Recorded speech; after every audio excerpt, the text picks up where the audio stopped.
ਗੱਲ ਤਾਂ ਹੁਣ ਇੰਡੀਆ ਦੀ ਕਿਹੜੀ ਥਾਵਾਂ ਦਾ ਪਿੰਡ ਦਾ ਜਿਹੜਾ ਮਰਜ਼ੀ ਬਣਾ ਲਾ। ਗਦਿਆਣੀ ਪਿੰਡ ਦੀ ਸੁਣਾ ਨਾ। ਸ਼ੁਰੂ ਕਰਨ ਨਾਲ ਦੇ ਪਿੰਡ ਬਣਾ। ਕੋਈ ਉੱਥੇ ਨਾਲ ਜਿਹੜੇ ਪਿੰਡ ਸੀਗੇ ਤੁਹਾਡੇ ਕਿਹੜੇ ਸੀਗੇ ਉੱਥੇ ਇੰਡੀਆ 'ਚ? ਜਿਵੇਂ ਆਪਣੇ ਇੱਥੇ ਆ ਝੀਤੇ ਆ, ਭਗਤੂਪੁਰੇ ਦਾ, ਉਹ ਪਿੰਡਾਂ ਦੇ ਨਾਂ ਦੱਸ। ਤੁਹਾਡੇ ਕੋਲ ਕਿਹੜਾ ਚੱਕ ਸੀ? ਉਹ ਬਾਬਾ ਹੁਣ ਮੈਂ ਕਿਹਾ ਉਹ ਦੇਖਦਾ ਉਹਨੇ ਉਹੀ ਤਾਂ ਤੇਰੀ ਗੱਲ ਕਰਨੀ। ਇੱਕ ਚਟੇਰਾ ਸਿੱਖਾਂ ਦੇ ਪਿੰਡ ਤੇ ਦੋ ਛੋਟੀਆਂ ਚਟੇਰਾ ਬੜੀਆਂ ਚਟੇਰਾ। ਅੱਛਾ। ਜਿਹਦਾ ਜੋਧਾ ਨਗਰੀ ਤੇ ਸੜ ਜਾਈਦਾ। ਅੱਛਾ। ਤੇ ਆ ਜਿੱਦਾਂ ਪੈਟਰੋਲ ਪੰਪ ਆ ਨਾ, ਆਹ ਵੀਰੇ ਦੇ ਮਿਰਦਿਆ ਇਦਾਂ ਦਾ ਬਲਾਕੀ ਪਰਦਾ ਤੇ ਇੰਨੀ ਦੂਰ ਦੇ ਬਲਾਕੀ ਪਰਦਾ।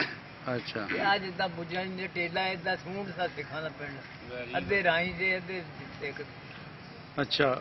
ਬਾਕੀ ਇੱਧਰ ਬਾਲੋਂ ਚੇਤਾ ਟੋਡਰਪੁਰ। ਅੱਛਾ। ਚਾੜਾਂ ਵੱਡੀਆਂ ਕਿ ਛੋਟੀਆਂ? ਨਹੀਂ ਉਹ ਇਹ ਛੋਟੀਆਂ ਅਗਲਾ ਸਨ ਉਹਨਾਂ ਨੇ ਜਾਣਾ। ਅੱਛਾ ਅੱਛਾ। ਲਾਦੀਆਂ ਦੋ ਸੀਗੀਆਂ। ਲਾਦੀਆਂ ਸੀ, ਕਟਾਰੀਆਂ ਲਾਦੀਆਂ ਸੀ, ਇੱਕ ਲਾਦੀਆਂ ਕਟਾਰੀਆਂ। ਕੰਗਰੋੜ ਟੋਡਰਪੁਰ ਚੇਤਾ। ਇਹ ਸਾਡੇ ਏਰੀਏ ਦੇ ਪਿੰਡ ਸੀ।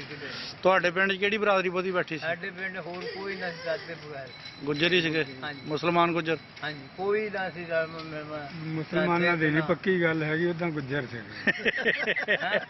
ਹਾਂ ਠੀਕ ਹੈ। ਗੁੱਜਰਾਂ ਦਾ ਪਿੰਡ। ਹਾਂ। ਬਾਕੀ ਪਿੰਡਾਂ ਦੇ ਵਿੱਚ ਰਲਦੇ ਸੀ। ਅੱਛਾ। ਹੀ ਜਡਿਆਲਾ ਸਾ। ਹਾਂ। ਕੋੜੀ ਸਪੂਤਾਂ ਦੇ ਪਿੰਡ ਸੇ ਦੋ। ਅੱਛਾ। ਅਸਲਮ ਜੈਲਦਾਰ ਹੀ ਵਾਲਾ ਹੋਇਆ। ਤੇ ਜਦੋਂ ਤੁਸੀਂ ਆਏ ਹਿੰਦੁਸਤਾਨ 'ਚ ਉਦੋਂ ਤੁਹਾਡੀ ਉਮਰ ਕਿੰਨੀ ਸੀਗੀ? ਉਹ ਅਸੀਂ 12 ਕੁ ਸਾਲਾਂ ਦੇ। 12 ਸਾਲਾਂ ਦੇ ਸੀ? ਹਾਂਜੀ।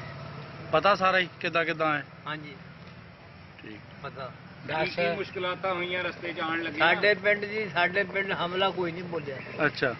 ਸਹੁੰ ਖਾਣ ਨੂੰ ਕੋਈ ਸਿੱਖ ਨਾ ਹਮਲਾ, ਨਾ ਵੱਢ, ਨਾ ਮਡਾਂਗਾ ਕੋਈ ਨਹੀਂ ਹੋਇਆ। ਅੱਛਾ। ਆਲੇ ਦੁਆਲੇ ਸੁਣਦੇ ਰਹੇ ਵੀ ਨਹੀਂ ਜਾਣਾ ਇੱਥੇ ਐਵੇਂ ਰੌਲੇ ਪੈਂਦੇ। ਜਦ ਚੇਤੇ ਅੱਗ ਲੱਗੀ ਨਾ, ਜਿੱਦਾਂ ਭੱਠੇ 'ਚ ਧੂੰਆਂ ਨਿਕਲਦਾ ਤਾਂ ਟੋਡਰਪੁਰੋਂ ਨਿਕਲਦਾ, ਫਿਰ ਇਹਨੇ ਨਿਕਿਆ ਵੀ ਚਲੋ ਲੋਕੋ ਦੇਖ ਲਓ ਅੱਗ ਲੱਗੀ ਹੈ। ਉੱਥੇ ਚੌਲੀਆਂ ਦੇ ਪਿੰਡ ਦੇ ਉੱਤੇ ਅਸਲਾ ਦਾ ਉੱਥੇ ਕੈਂਪ ਲੱਗਣਾ ਸੀ। ਤੇ ਸਾਡਾ ਤਾਂ ਕੈਂਪ ਅਸੀਂ ਜੈਲਦਾਰ ਦੇ ਪਿੰਡ ਹੈਗਾ ਸੀ। ਅੱਛਾ। 5-4 ਦਿਨ ਰਹੇ ਉੱਥੇ। ਫਿਰ ਅਸੀਂ ਉੱਥੋਂ ਪੈਦਲ ਹੀ ਚੱਲ ਕੇ ਆਏ ਫੈਸਲਾਬਾਦ ਤੱਕ। ਗੱਡੇ ਤੇ ਸਾਡੇ ਕੋਲ ਗੱਡੇ ਤੇ ਆਏ। ਰਾਹ ਦੇ ਵਿੱਚ ਫਿਰ ਦੇਖੇ ਜਿਹੜੇ ਕੋਈ ਹਮਲੇ ਹੋ ਕੇ ਲੋਕਾਂ ਨੂੰ ਮਾਰਿਆ ਸੀਗਾ? ਹਾਂਜੀ ਹਾਂਜੀ ਨਜ਼ਰ ਆਏ ਹੋਣੇ। ਦਾ ਪੁਲ ਦੇਖਿਆ। ਹਾਂ। ਜਿੱਥੇ ਦੁਨੀਆ ਰੁੜੀ ਹੋਈ ਸੀ, ਗੱਡੇ ਬੋਲ ਰਜਾਈਆਂ। ਅੱਛਾ। ਬੰਦੇ ਲਾਸ਼ਾਂ ਪਈਆਂ ਸੀਆਂ। ਐਸੇ ਸੂਏ ਤੱਕ ਦਾ ਵਿੱਚ ਦੀ ਏਦਾਂ ਰਾਹ ਦਾ ਤਾਂ ਲੰਘਣਾ ਸੀ ਹੁੰਦਾ। ਇੱਦਾਂ ਦੇ ਦੇਖੇ ਜਾ। ਹਾਂ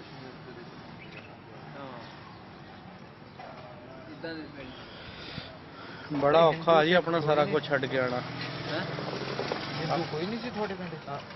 ਨਾ ਸਿੱਖ ਨਾ ਹਿੰਦੂ। ਲੰਬੜਦਾਰ ਕਿਹੜਾ ਸੀ ਤੁਹਾਡਾ?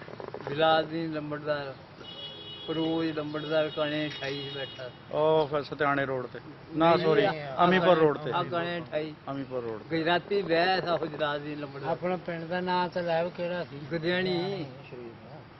ਗਦਿਆਣੀ ਨਾ ਨੰਬਰ ਕੋਈ ਨਹੀਂ ਜਿੱਦਾਂ ਆਪਣਾ 300? ਨਹੀਂ ਆਪਣੇ ਨੰਬਰ ਇਦਾਂ ਪਿੰਡੇ ਬੋਲਦੇ ਨੰਬਰ ਤਾਂ ਹੋਣੇ ਆ, ਪਰ ਇਹਨਾਂ ਨੂੰ ਨਹੀਂ ਪਤਾ ਨਹੀਂ। ਜਗਵਾਲ ਸਾਡੇ ਪਿੰਡ ਦਾ ਨੰਬਰ ਸੀ 299। ਤੁਹਾਡਾ ਤਾਂ ਚਾਚਾ ਕੀ ਪਿੰਡ ਕਿਹੜਾ ਸੀਗਾ? ਬੇਗੋਵਾਲ। ਹਾਂ ਬੇਗੋਵਾਲ ਵੀ ਮਸ਼ਹੂਰ। ਇਹਨਾਂ ਦੇ ਪਿੰਡ ਦਾ ਨੰਬਰ ਹੈ 299। ਇਹ ਜਲੰਧਰ ਜੀ ਆ ਗਈ। ਜ਼ਿਲ੍ਹਾ ਤੁਹਾਡਾ ਹੁਸ਼ਿਆਰਪੁਰ ਹੀ ਸੀਗਾ? ਸਾਡਾ ਜਲੰਧਰ ਸੀਗਾ। ਸਾਡਾ ਵੀ ਜਲੰਧਰ।